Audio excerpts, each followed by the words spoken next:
శిలలాంటి నాకు జీవాన్ని పోసి కలలాంటి బ్రతుకు కళతోటి నింపి వలపన్న తీపి తొలిసారి చూపి ఎదలోని సెగలు అడుగంట మాపి తులివెచ్చనైనా ఓదార్పు నీవై శృతిలయలాగా జత చేరినావు.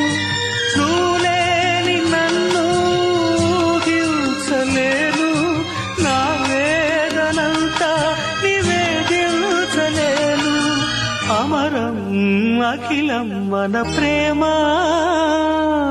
ప్రియతమా నా హృదయమా ప్రేమకి ప్రతిరూపమా.